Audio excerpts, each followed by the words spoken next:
Hello everyone, this is Vijendra Nagda welcoming you all to my channel CBSE History and Social Science.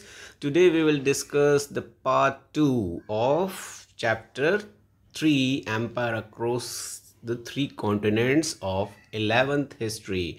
NCERT 11th History के third chapter Empire Across Three Continents.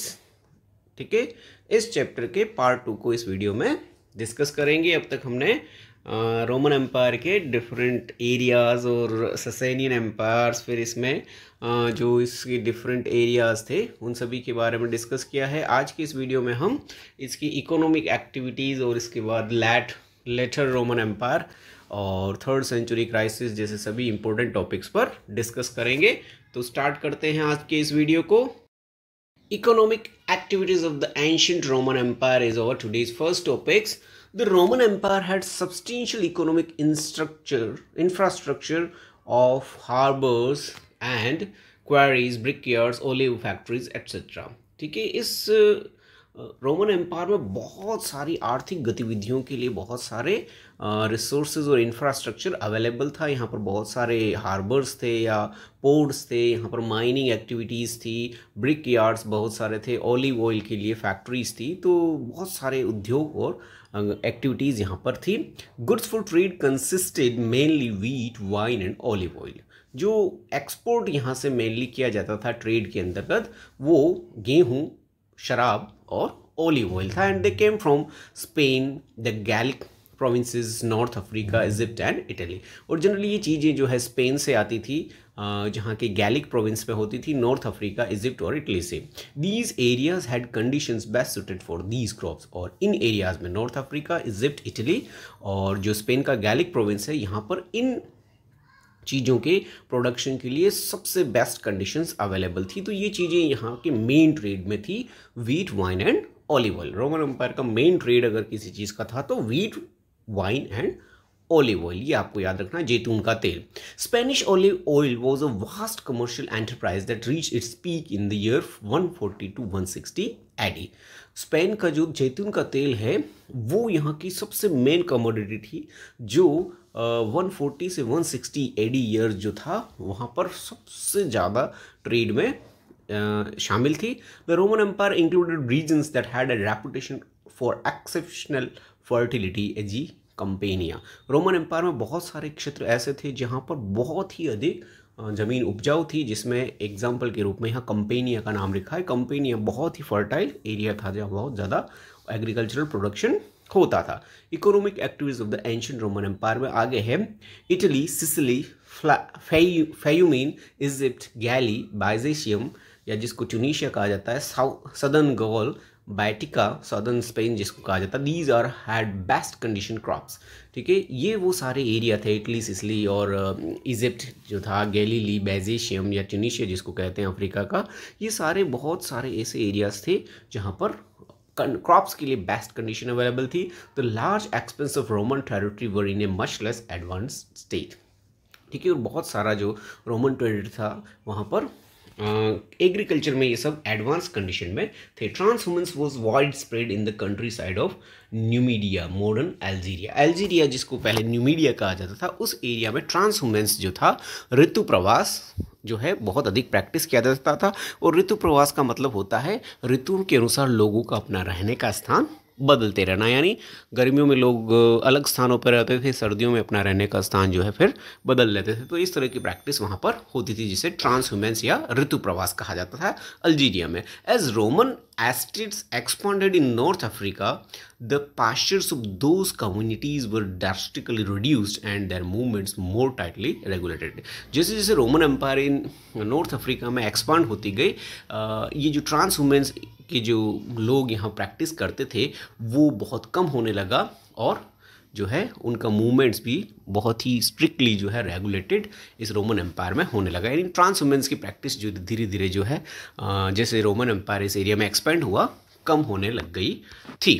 ठीक है, फिर इसके बाद आगे बात करते हैं economic activities of the ancient Roman empire में। Even in Spain the north was economically much less developed. अच्छा, स्पेन का जो नॉर्थ का पार्ट था वो आर्थिक रूप से कम डेवलप था। In these areas peasantry who were Celtic speaking lived in hilltop villages known as Castella. यहाँ पर जो किसान थे मेनली वो सेल्टिक भाषा बोलने वाले लोग थे जो यहाँ के पहाड़ी क्षेत्रों में रहते थे, जिसे कैस्टेला कहा जाता है। तो स्पेन के कैस्टेला एरिया में सेल्टिक भाषा बोलने वाले लोग रहते थे जो मुख्यतः किसान थे। In the Roman empire water power was very efficiently used around Mediterranean and other advances in the water powered mining technology. Roman empire में बहुत ज़्यादा क्षेत्र में, स्पेशली भूमध्य सागर के आसपास, मेडिटेरियन सी के आसपास में पानी से जो है शक्ति या जल शक्ति का बहुत अधिक उपयोग किया जाता था, जहाँ पर जल शक्ति की बहुत सारी मिलें थी। The use of hydraulic mining technique in Spanish gold and silver mines, और इस जल शक्ति का उपयोग स्पेशली स्पेन में गोल्ड और सिल्वर की जो माइंस थी वहाँ पर हाइड्रोलिक टेक्निक का यूज़ करके गोल्ड और सिल्वर को माइन से निकाला जाता था। Well organise commercial and banking network existed. इस पूरे रोमन एम्पायर में बहुत ही व्यवस्थित व्यावसायिक बैंकिंग नेटवर्क स्थापित था। Wide spread use of money indicates that the Roman empire had sophisticated economy. और पूरे इस रोमन एम्पायर में बहुत अधिक मात्रा में मनी का यूज़ ये बताता है कि रोमन एम्पायर जो है वहाँ पर बहुत ही उच्च गुणवत्ता की आर्थिक गतिविधियाँ प्रचलन में थी। ठीक है, फिर आते हैं controlling of workers in Roman empire. Roman empire का एक बहुत महत्वपूर्ण विशेषता है यहाँ पर श्रम को किस तरह से मैनेज किया जाता था।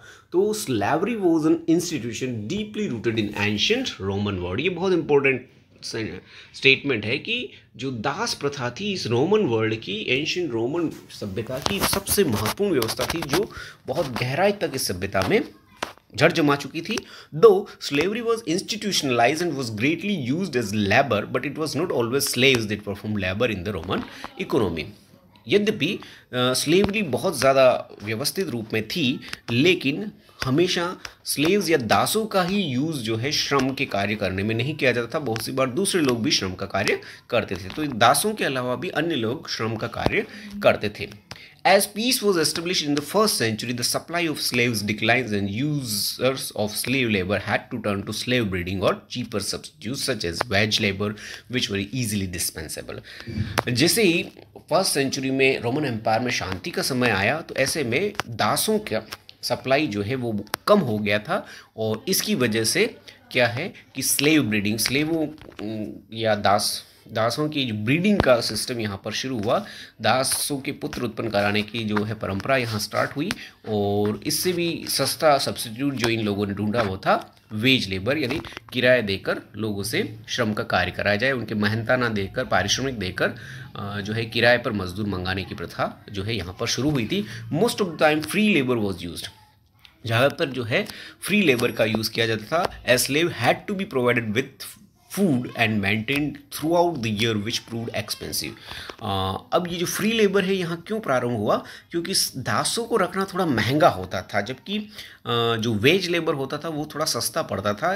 रीज़न ये था कि दासों को साल भर तक खाना और उनके मेंटेनेंस के लिए भी बहुत सारा पैसा उन्हें देना पड़ता था। तो स्लेव लेबर जो है महंगा था, जबकि वेज लेबर को सिर्फ अपना काम कराया और पैसा दिया, तो वो महंगा नहीं पड़ता था। This is the reason that the sleeves were not employed in the agriculture. और इसी वजह से स्लीव्स महंगे होने की वजह से साल भर उनको जो है मेंटेन रखना पड़ता था, इस वजह से वो एग्रीकल्चर के काम में महंगे पड़ते थे, और इसलिए स्लेव्स को कृषि कार्यों में नहीं शामिल किया जाता। On the other hand slaves and free man were extensively used in jobs where labour was not required in large number. अच्छा, फिर अगली बात ये थी कि दासों और जो फ्री मैन होते थे, यानी जो दास से मुक्त हो गए होते थे, ऐसे लोगों को जनरली जॉब्स में रखा जाता था जहाँ पर ज़्यादा श्रम की आवश्यकता नहीं रहती थी। That is as business manager. जैसे कि बिजनेस मैनेजर, किसी बिजनेस को मैनेज करने के लिए जो लोग होते थे उसमें फ्रीड मैन, जो दासों से मुक्त हुए लोग होते थे, ऐसे लोगों को रखा जाता था। There was a presumptions that without supervision no work would ever got done.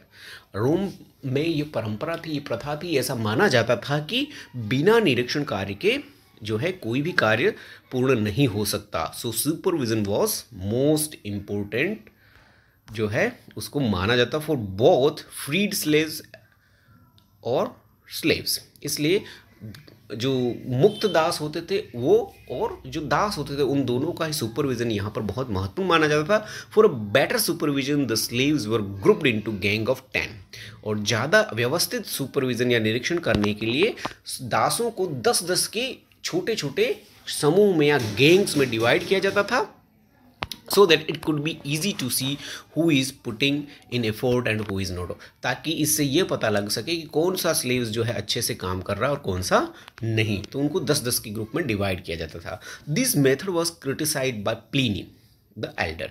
ये जो दासों की निरीक्षण का कार्य है उसे प्लिनी, जो एल्डर प्लिनी था, वरिष्ठ प्लिनी जिसको कहा जाता है, उसके द्वारा इसकी आलोचना की गई है। He was of the opinion that the slave gangs were the worst method of organising production because slaves who worked in gangs were usually chained together by their feet. Pliny ने इस बात की आलोचना इसलिए की क्योंकि उसके अनुसार ये सबसे बेकार तरीका था किसी चीज़ को प्रोड्यूस करने का, क्योंकि जिन स्लेव्स को समूह में बांटा जाता था, गैंग्स के बांटा जाता था 10-10 की, उनको जनरली चेन से पैरों से बांध कर रखा जाता था।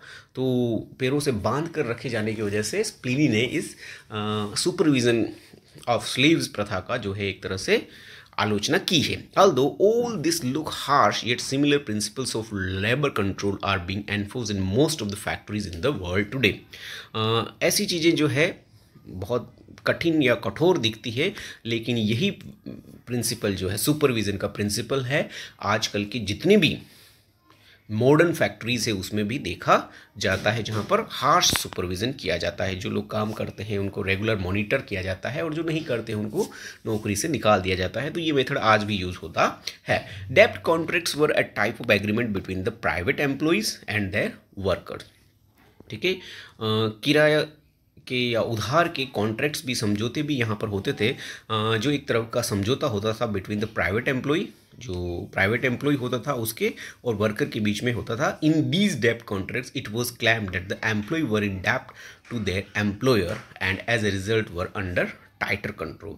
और इन कॉन्ट्रैक्ट्स में लिखा जाता था कि जो काम करने वाला है वो अपने मालिक के डेप्ट में दबा हुआ या डेप्ट में है और इस वजह से उसको बहुत ही ज़्यादा कठोर नियंत्रण में रखा जाता था। A large number of families went into डेप्ट bondage in order to survive. और इस समय रोम में बहुत सारे लोग जो है इन उधार के एग्रीमेंट्स में फंस गए थे, अपने जीवन को चलाने के लिए, सर्वाइवल के लिए डेप्ट बॉन्डेज में फंस गए थे, उधार ले लेकर वो अपनी लाइफ।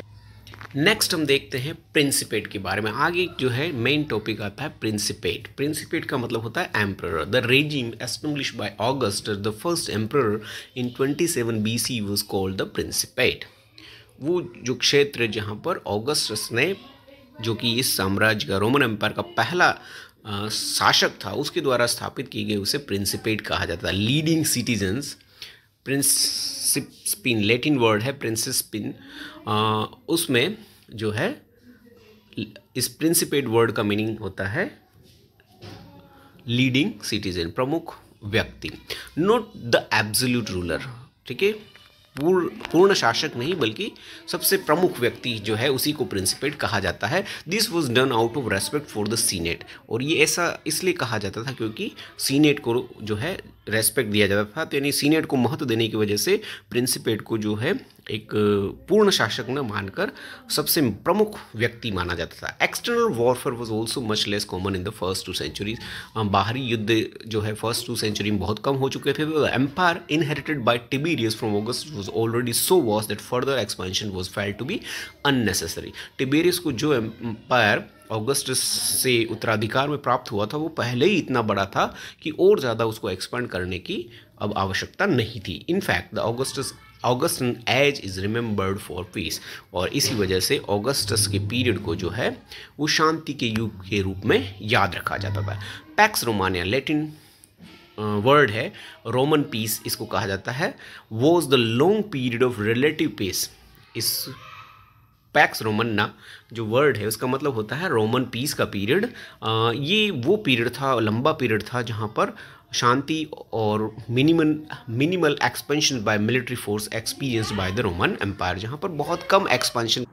फर्स्ट और सेकंड सेंचुरी में जो रोमन एम्पायर में शांति का समय आया था, जब सबसे कम एक्सपांशन हुआ था, इस पीरियड को ही पैक्स रोमन्ना या रोमन पीस का पीरियड कहा जाता है। साथ ही साथ it was establish by Augustus, ये जो पीस है वो ऑगस्टस द्वारा स्थापित की गई थी। So sometimes it is also called Pax Augusta, इसलिए इसे ऑगस्टन शांति का पीरियड भी कहा जाता है, पैक्स ऑगस्टा भी कहा जाता है। It's Spain was approximately 206 years, और शांति का यह युग जो है 27 BC से लेकर 180 AD तक रहा था। 206 वर्ष तक का ये जो समय है इसे शांति का युग कहा जाता है, पैक्स रोमन्ना कहा जाता है।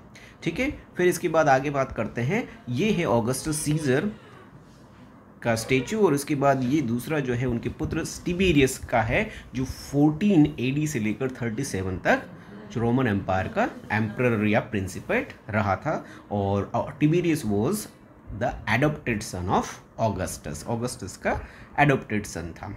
ठीक है, और इस पैक्स रोमन्ना के टाइम में ये था रोमन एम्पायर का जो है एरिया, जहाँ पर पूरा जो है यूरोप का वही राइन डेन्यूब तक का पार्ट सारा आ जाता है। फिर उसके बाद ब्लैक सी के अराउंड होकर कैस्पियन सी तक का सीरिया और इजिप्ट का पार्ट और अफ्रीका का ये सारा जो है ये रोमन एम्पायर का पार्ट था।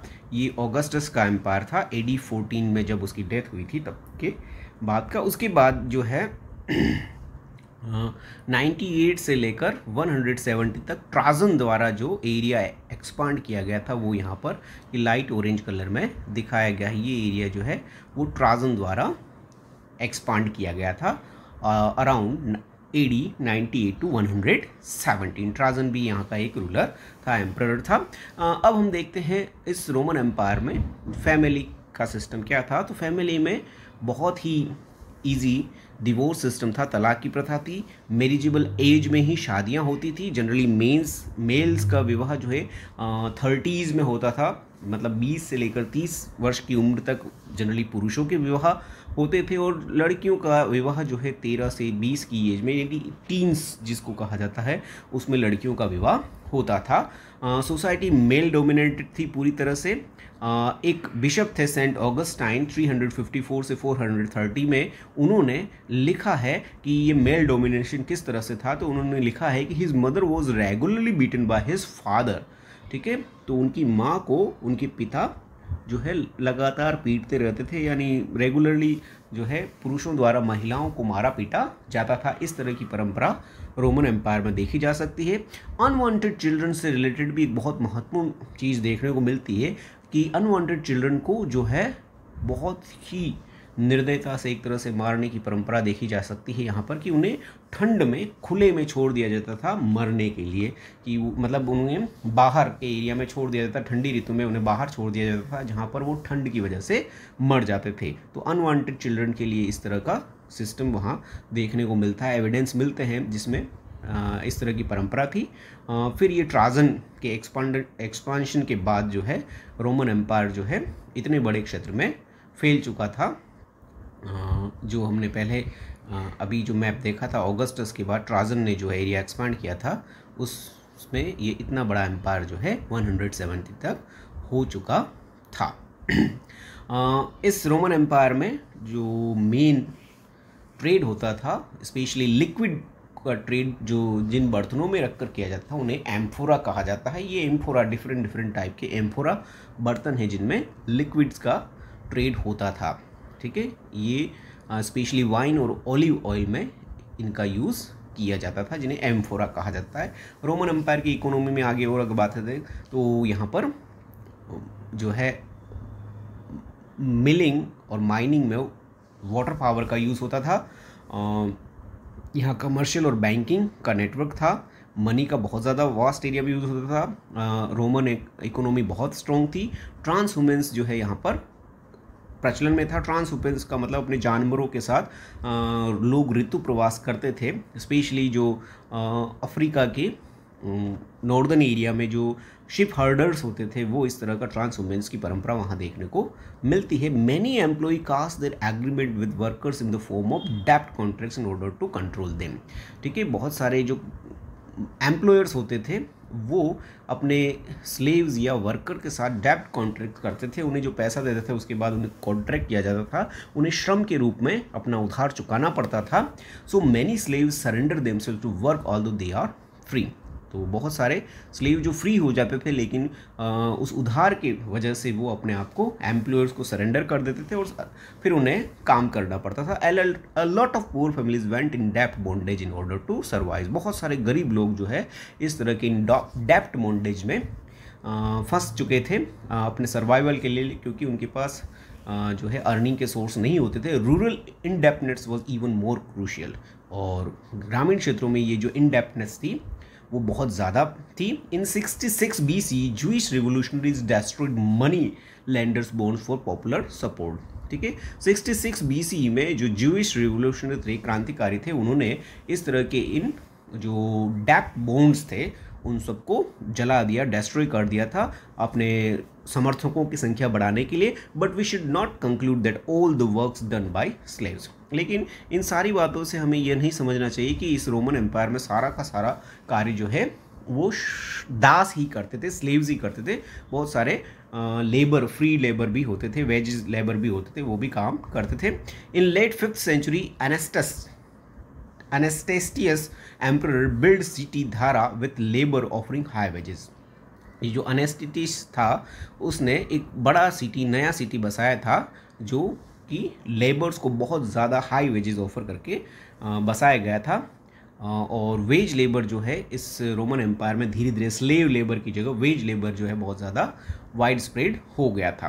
फिर सामाजिक जो है श्रेणियाँ किस प्रकार की थी, सोशल हायरार्कीज अगर रोमन एम्पायर के देखें तो Tacitus a Roman historian has prescribe the social hierarchy of the early empire. Tacitus ने यहाँ की सोशल हायरार्की का वर्णन किया है। To him in the early Roman empire senators were at the top. शुरू में जब रोमन एम्पायर में रिपब्लिक था तब सीनेटर्स जो थे वो हायरार्की में सबसे ऊपर थे।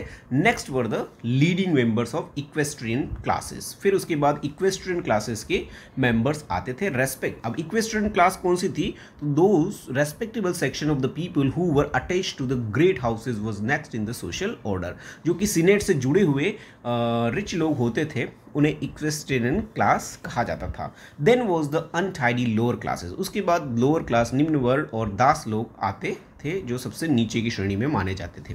In the 4th century by the time of Constantine first the senators and equities had merge into an expanded aristocracy and at least half of families were of eastern of African origin. ठीक है, Augustus Constantine first जो एक emperor थे 4th century में इस Roman empire के प्रिंसिपेट थे, उनके समय में सीनेटर्स और इक्वेस्ट्रेशन दोनों मिलकर एक बड़ा उच्च अभिजात वर्ग बन चुका था, रिच क्लास बन चुका था। लाइक सीनेटर्स मोस्ट नाइट्स वर लैंड ओनर्स। नाइट्स जो होते थे वो मिलिट्री कमांडर्स होते थे, वो भी लैंड ओनर्स होते थे। But unlike senators many of them involved in business activities like shipping, trading and banking. लेकिन ये जो नाइट्स थे वो बहुत सारी बिजनेस एक्टिविटीज़ में भी इन्वॉल्व थे और उसके द्वारा बहुत सारा धन प्राप्त करते थे, जिसमें शिपिंग, ट्रेडिंग और बैंकिंग एक्टिविटीज़ थी। तो नाइट्स जो मिलिट्री कमांडर्स थे वो इस समय सीनेटर से भी ज़्यादा प्रभावशाली बन चुके थे अपने ट्रेड की वजह से। This late Roman aristocracy was very wealthy. ये जो लेट रोमन एरिस्टोक्रेसी का जो वर्ग था नाइट्स का, वो बहुत रिच था, but was less powerful than purely military elites who came entirely from aristocratic background. लेकिन ये जो नाइट्स थे वो उतने प्रभावशाली नहीं थे जितना कि जो पूरी तरह से सेना के वो कमांडर जो एरिस्टोक्रेसी से ही आते थे वो ज़्यादा प्रभावशाली थे। Next in social hierarchy was the middle class. इसके बाद मिडिल क्लास आती थी। It consisted of person working in bureaucracy. Bureaucracy में जो लोग काम करते थे, प्रशासन में जो लोग काम करते थे, आर्मी में थे, प्रॉस्परस मर्चेंट्स और फार्मर्स थे, वो सब जो है इस ब्यूरोक्रेसी का पार्ट थे या मिडिल क्लास का पार्ट थे। According to Olympiodorus, a historian of the early 5th century, the aristocracy based in the city of Rome received annual income up to 4,000 pounds of gold from their states. जो ये ओलंपियोडोरस था, एक इतिहासकार 5वीं century का, उसका ये मानना था कि रोमन एम्पायर में जो धनी वर्ग था उसकी इनकम, स्पेशली रोम के धनी वर्ग की इनकम जो है 4,000 पाउंड सोना प्रति वर्ष से भी ज़्यादा थी। दे ऑल्सो कंज्यूम ग्रेन, इसके अलावा वो बहुत सारा अनाज, वाइन एंड अदर प्रोड्यूस जो होते थे उनको भी सोल्ड करते थे, and would have amounted on 1/3 of the income in gold, और उनकी 1/3 जो इनकम है वो गोल्ड के रूप में प्राप्त होती थी। The income of the household at Rome of the second class was 1000, जो सेकंड क्लास थी रोम की, उसकी इनकम 1000 पाउंड से लेकर 1500 पाउंड के बीच में होती थी। यानी रिच क्लास की जो थी वो 4000 पाउंड पर ईयर थी, और मिडिल क्लास की जो थी वो 1000 से 1500 पाउंड तक होती थी। Below the middle class were the vast class collectively known as humiliores, और इस मिडिल क्लास के बाद जो सबसे निम्न वर्ग आता था उसे ह्यूमिलोर्स कहा जाता था। ह्यूमिलोर्स का मतलब होता था लोअर, निम्न वर्ग। दे कंसिस्टेड ऑफ रूरल लेबर्स, अब इस ह्यूमिलोर्स में कौन कौन आते थे, तो उसमें लेबरर्स थे, वर्कर्स थे, इंडस्ट्रियल और माइनिंग एक्टिविटीज़ के वर्कर थे, माइग्रेंट वर्कर्स होते थे who worked for the grain and olive harvest and building industry, self employed who were in better condition than the wage workers. यहाँ कुछ सेल्फ एम्प्लॉयड लोग भी थे जो कि वेज वर्कर्स से थोड़े अच्छी कंडीशन में होते थे, लेकिन वो भी ह्यूमिलोर्स कैटेगरी में ही आते थे। कैजुअल लेबरर्स जो होते थे वो भी इसी में आते थे, जो बिग सिटीज़ में काम करते थे, और इस ह्यूमिलोर्स में भी सबसे निम्न वर्ग पर आते थे दास लोग। तो इस प्रकार से सोसाइटी मेनली 3 पार्ट्स में थी। हायर एरिस्टोक्रेसी वर्ग था, फिर मिडिल क्लास था, और फिर जो है लास्ट में ह्यूमिलोर्स आते थे। तो अलग अलग पीरियड में इस रोमन सोसाइटी में सोसाइटी की जो श्रेणियाँ थी वो अलग अलग थी। प्रारंभ में सीनेटर सबसे उच्च माने जाते थे, फिर इक्वेस्ट्रियन क्लास आती थी, और फिर लास्ट में लोअर मिडिल क्लास आता था। फिर धीरे धीरे सोसाइटी में जो मिलिट्री कमांडर्स थे उनका जो है प्रभाव बढ़ता गया, तो वो जो है रिच क्लास में शामिल होते गए। तो इस तरह से सोसाइटी में बहुत सारे चेंजेस जो है समय के साथ साथ यहाँ पर आते रहे थे।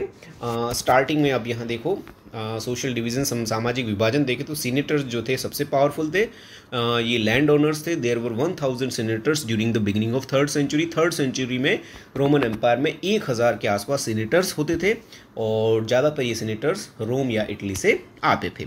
इक्वेस्ट्रियन क्लास वो क्लास थी जिसमें नाइट्स होते थे, ये मिडिल क्लास थी, सेकंड मोस्ट पावरफुल ग्रुप था। ये भी लैंड ओनर्स होते थे, और during the late Roman empire both senators and knights merge and become unified aristocracy.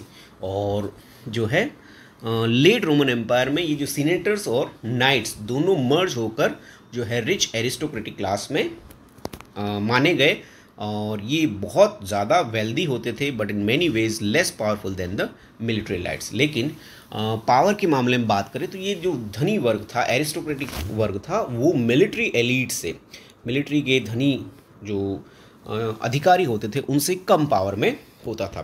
फिर जो है एक सेक्शन आता था जिसे रेस्पेक्टेबल, सम्माननीय वर्ग कहा जाता था। इसमें मिडिल क्लास आता था। इसमें पर्सन्स इन इम्पीरियल सर्विस, मिलिट्री सर्विस में आते थे, प्रॉस्परस मर्चेंट्स होते थे, पीजेंट्स होते थे।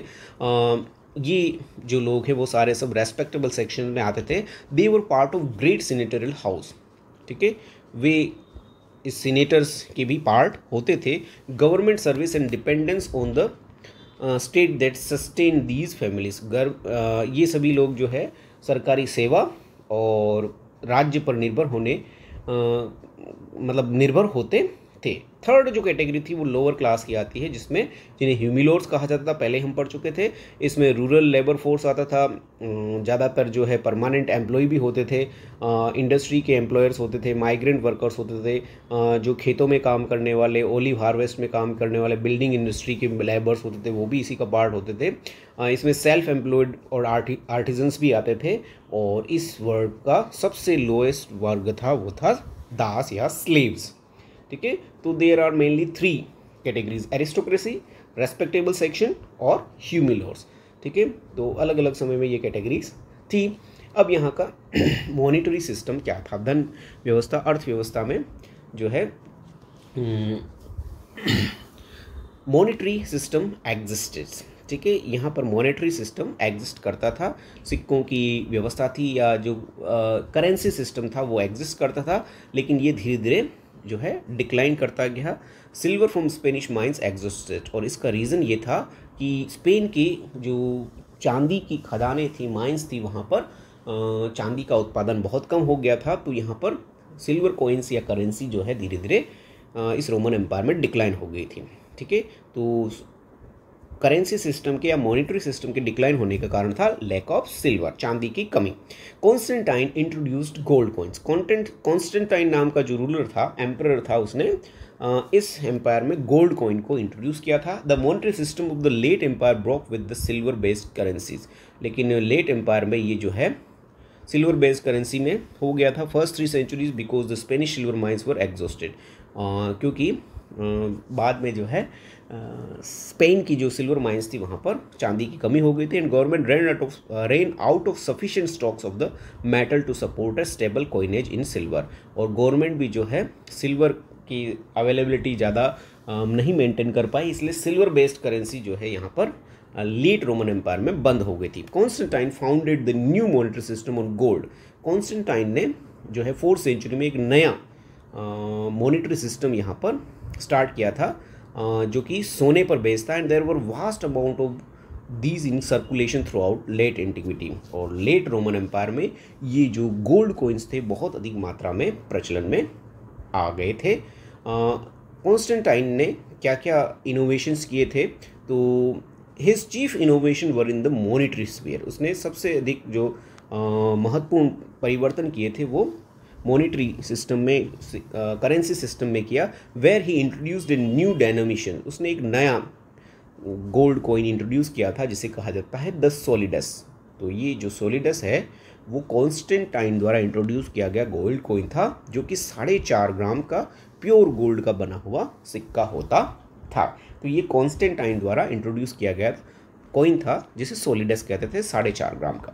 ही फाउंडेड ए सेकंड कैपिटल। दूसरा परिवर्तन जो या इनोवेशन जो कॉन्स्टेंटाइन ने किया था वो था उसने एक दूसरी कैपिटल, पहली कैपिटल तो रोम जो थी वो पहले से थी, दूसरी कैपिटल भी इस कॉन्स्टेंटाइन द्वारा एस्टैब्लिश की गई थी और उसका नाम उसने अपने खुद के नाम पर रखा था, Constantinople, at the site of modern Istanbul. वर्तमान इस्तांबुल जो शहर है जो कि टर्की की कैपिटल है, उस जगह पर उसने कॉन्स्टेंटिनोपोल नाम का सिटी एस्टेब्लिश किया था। कॉन्स्टेंटिनोपोल अभी इस्तांबुल शहर के नाम से जाना जाता है, और ये जो टर्की का एरिया था वो बाइजेंटियम क्षेत्र के रूप में उस समय रोमन एम्पायर में जाना जाता था। He decided to make Christianity as the official religion of the empire. और तीसरा महत्वपूर्ण परिवर्तन जो कॉन्स्टेंटाइन द्वारा किया गया था कि उसने ईसाई धर्म को इस रोमन एम्पायर का राजधर्म बना दिया था, राजकीय धर्म के रूप में उसने घोषणा की थी। तो 3 इनोवेशंस थे कॉन्स्टेंटाइन के। एक तो गोल्ड कॉइन सोलिडस इंट्रोड्यूस किया, दूसरा उसने कॉन्स्टेंटिनोपोल को एक नई राजधानी बनाया, सेकंड राजधानी बनाया, और तीसरा उसने ईसाई धर्म को राजधर्म घोषित किया था। ठीक है, यहाँ पर ये कॉन्स्टेंटिनोपोल की जो लोकेशन है आप देख सकते हैं मैप में, यहाँ पर ब्लैक सी और मेडिटेरियन सी के बिल्कुल बीच में ये इस्तांबुल शहर जो है, ये टर्की का एरिया है, वहाँ पर ये कॉन्स्टेंटिनोपोल है। His chief innovation were in the monetary sphere. ठीक है, 4.5 ग्राम का उसने जो है गोल्ड कॉइन सोलिडस इंट्रोड्यूस किया, सेकंड कैपिटल कॉन्स्टेंटिनोपोल एस्टेब्लिश की, और क्रिश्चियनिटी को ऑफिशियल रिलीजन उसके द्वारा बनाया गया। Roman bureaucracy of the late Roman empire. इसके बाद हम देखते हैं कि रोमन प्रशासक जो लेट रोमन एम्पायर में थे उनकी क्या विशेषताएं थी। The bureaucracy of the late Roman Empire, both at higher and middle level, was affluent as it drew much of its salary in gold and invested in buying land. ठीक है, Roman प्रशासक वर्ग जो था वो चाहे वो प्रारंभिक था या जो लेट रोमन एम्पायर का था वो बहुत ज़्यादा धनी था, क्योंकि उसको बहुत अधिक मात्रा में सैलरी मिलती थी सोने के सिक्कों के रूप में। साथ ही साथ वो इस धन का जो है बहुत अधिक इन्वेस्टमेंट जो है जमीन को खरीदने में करता था। तो इन दोनों ही क्षेत्रों से उसको बहुत इनकम होती थी। There was corruption in the administration of judiciary and military supplies. इस रोमन प्रशासन वर्ग में बहुत सारा करप्शन भी, भ्रष्टाचार को भी देखना मिलता है, स्पेशली न्याय व्यवस्था और मिलिट्री सप्लाईज जो होती थी उसमें ये करप्शन देखा जाता है। सैन्य सप्लाई जो रहती थी, the extortion by higher bureaucracy and the provincial governor was common. जो उच्च वर्ग के प्रशासक होते थे और प्रोविंशियल गवर्नर्स होते थे वो इस तरह का भ्रष्टाचार बहुत करते थे, but the government intervene rapidly to stop these forms of corruption. लेकिन सरकार या जो शासक होते थे वो इस तरह के करप्शन को रोकने के प्रयास करते थे। Laws were made to put an end of to corruption, बहुत सारे कानून बनाए गए थे जिसके द्वारा इस करप्शन को खत्म करने की कोशिश की गई थी। Historian and other members of intelligentsia denounce such practices. इतिहासकार और बहुत से जो पढ़े लिखे वर्ग के लोग थे, विद्वान वर्ग के लोग थे, वो इस तरह की प्रैक्टिसेस को पसंद नहीं करते थे। The Roman emperors were not free to do anything as they like. ठीक है, रोमन शासक भी पूरी तरह से निरंकुश नहीं थे, बहुत सारी चीज़ें जो है वो अपनी मर्जी से नहीं कर सकते थे। By the 4th century the tradition of Roman law acted as a brake and was actively use to protect civil rights. उसके बाद 4th century के बाद रोमन कानून जो है वो इनएक्टेड होने लग गए थे, जहाँ पर क्या है लोगों के नागरिक अधिकारों को प्रोटेक्ट करना जो है इनमें महत्वपूर्ण माना गया था। Because of these laws powerful bishops could deal with powerful emperors when they were extremely harsh on civil population. और इस समय बहुत सारे जो पावरफुल बिशप्स होते थे वो पावरफुल राजाओं के साथ भी इन लॉज की वजह से डील कर पाते थे, जब राजा जो है सिविल पॉपुलेशन पर बहुत ज़्यादा सिविलियन पॉपुलेशन पर हार्श हो जाते थे, तो ऐसे में इन रोमन लॉज का यूज़ किया जाता था। फिर बात करते हैं लेट एंटिक्विटी की। लेट एंटिक्विटी किसे कहा जाता है? Late antiquity is the term use to describe the final fascinating period in the evolution and breakup of the Roman Empire and refers from the 4th to 7th century। 4th से 7th century का Roman empire का वह युग जब ये फिर से flourish हुआ था और उसके बाद फिर डिक्लाइन कर गया था, उस पीरियड को जो है लेट एंटिक्विटी कहा जाता था। The period saw considerable changes in cultural, economic and administrative level। इस पीरियड में बहुत सारे सांस्कृतिक, आर्थिक और प्रशासनिक परिवर्तन देखने को मिलते हैं। Changes effected by the emperor Diocletian. Diocletian जो एम्परर था उसके द्वारा कौन कौन से प्रशासन में परिवर्तन किए गए थे? The emperor Diocletian abandoned territories with little strategic and economic importance. ठीक है, इस डायक्लोशियन नाम के रूलर ने साम्राज्य का और अधिक विस्तार करना या और अधिक क्षेत्रों में विस्तार करने की परंपरा को एक तरह से बंद कर दिया, जो आर्थिक रूप से महत्वपूर्ण नहीं होते थे, यानी जहाँ से कोई आर्थिक फायदा ना हो ऐसी टेरिटरीज को उसने एक तरह से छोड़ना शुरू कर दिया, मतलब उन क्षेत्रों पर से अपना नियंत्रण हटा लिया।